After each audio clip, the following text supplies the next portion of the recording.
Mag-adobo ako ng chicken feet, guys. Ayan. Siyempre, pakukuluan ko muna yan, no? Para talagang malinis siya. At saka yung may mga dumikit pa na balat yan sa paan niya, kailangan matanggal ko yan. So, hindi naman, matigas naman tanggalin pag hindi pa nakulo. So, pakuluan ko muna, guys. Ayan na. Kailangan malubog siya sa tubig. Yung mga balat-balat na yan, kailangan natin tanggalin yan. Pag hindi pa kasi siya makuluan, matigas. Okay? Diba? Masarap yan. Namiss ko kasi mag-adobo ng chicken feet. Kaya naisip ko na malingki kami ni Mr. Sabi ko, bibili tayo ng chicken feet at adobohin natin. Ayan. Nakulo na siya mga lalab. So, tinanggal ko na yung mga, yung mga paa na may mga balat pa siya. Kasi yung iba na yan, wala ng balat yan. Malinis na. Pinili ko kasi yung mga matatabang paa. Kaya kahit may may balat, kinuha ko. Madali lang naman linisin yan, mga lalabs. Ganyan ako mag-adobo ng paa ng manok, no? Talagang pakukuluan ko muna siya bago ko siya gigisahin. Para malinis siya. Alam naman natin, paa ng manok, diba? Saan siya umaapak. Pero ang sarap yan, guys. Nilinis ko na siya, guys, no? Nilinis ko na. Pagkatapos ko siyang pakuluan, nilinis ko, hinugasan ko pa siya, guys. Ngayon, it's time na gisa na ako kasi malinis na yung mga paa. Maraming bawang. Din yung ating sibuyas. Gamit ko, guys, sibuyas na puti. Kasi medyo mahal ang mga sibuyas ngayon. So, ginamitan natin ang sibuyas na puti. Kaya ang mura na. Mas mura ang sibuyas na puti, guys. Namalingki ako kanina. Sibuyas na puti, mas mura kaysa sa pula. So, nagputi tayo, mga lalabs. Diba? Ayan yung aking chicken feet. Malulusog siya, guys. Nanako na. Okay. Halo-halo. Halo-halo. Sa mga paa na malalaki. La la la la la. Si favorite ng anak kong babae. Mister ko nagsasaing. Kumuha ng bigas sa ilalim.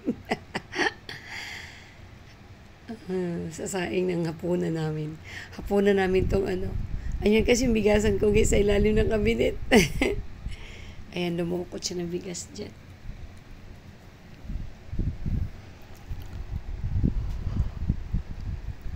Kumakain ba kayo ng chicken feet? Shout out sa mga kumakain dyan, guys. Sa mga hindi naman, tikman nyo. Napakasarap. Naglalagay na tayo ng pampalasa, guys. Ayan. Dahon ng laurel. Then, pamintan buo. Diba? Ng ating mga pampalasa. Tapos, maglalagay pa tayo dyan ng yung pino na laurel, guys. Ay, pino na laurel. Pinong paminta. Ayan. Then, syempre, maglagay natin ng toyo. Kunti lang muna. Kasi inuunti-unti lang natin ang lagay ng toyo. Hindi ako maglalagay ng Hindi ako maglalagay ng asin. Pag ako'y nag-adobo, walang asin. Toyo ang pampaalat ko dyan. Siyempre, paglagay tayo dyan ng pampalasa. Yung ating seasoning. Okay. Tuloy-tuloy lang tayo sa pagluto. Hanggang sa makuha natin ang tamang sarap. Halo-halo para makot siya ng mga toyo. At saka yung mga pampalasa, niya, guys. Makot talaga siya, guys, na.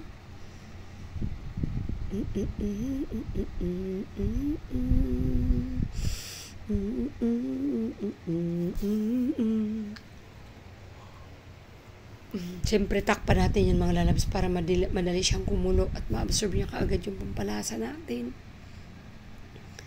Ayan, medyo nagkukulay na siya, na-absorb niya na yung ating nilagay na toyo at saka pampalasa, guys. Ang ilagay ko pala dyan, Suda.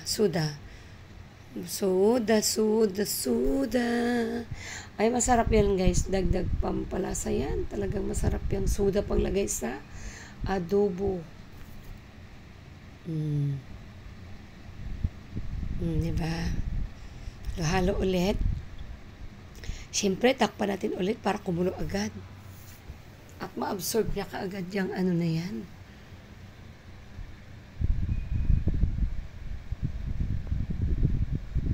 Saka maglalagay ako ng sili.